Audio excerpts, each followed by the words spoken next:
This Mathcast is created by Katie Aldrich. The intended audience is 6th grade, and the content or learning objective is students find the least common multiple and greatest common factor and apply factors to the distributive property. First, we will find the GCF, or greatest common factor, of 12 and 18.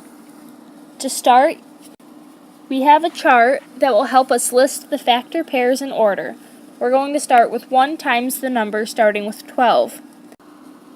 So we're going to do 1 and 12, 2 and 6, and 3 and 4. Now for 18.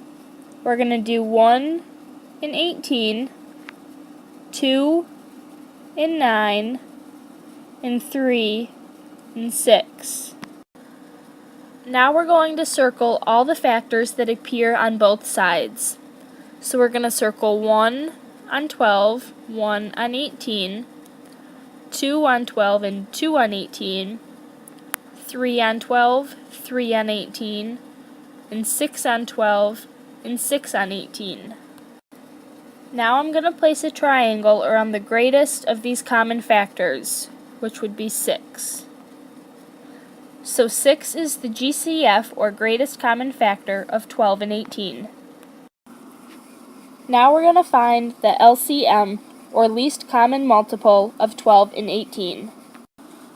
To do this, we're going to find the first 6 multiples of 12. They would be 12, 24, 36,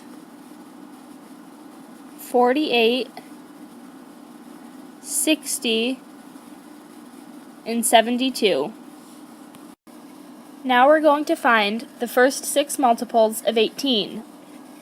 They would be 18, 36, 54, 72, 90, and 108. Now we're going to circle the multiples that appear on both sides. So 36 on 12, 36 on 18, 72 on 12, and 72 on 18. Now we're going to put a square around the least of these common multiples, and that would be 36.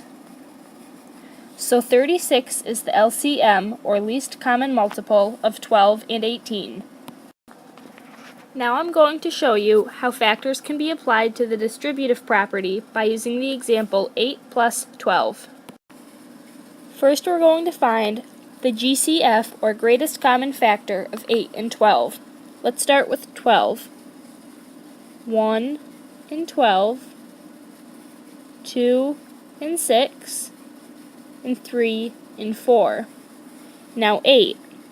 1 and 8, and 2 and 4. Now I'm going to circle the factors that they have in common. They would be 2 on 8, and 2 on 12, and 4 on 8, and 4 on 12. Now I'm going to put a triangle around the greatest of these factors, which would be 4. So 4 is the greatest common factor of 8 and 12. So now I just wrote 8 plus 12 down here, and now, since we know that the greatest common factor of 8 and 12 is 4, I'm going to write 4, and this one belongs to the 8, and how many 4s are in 8?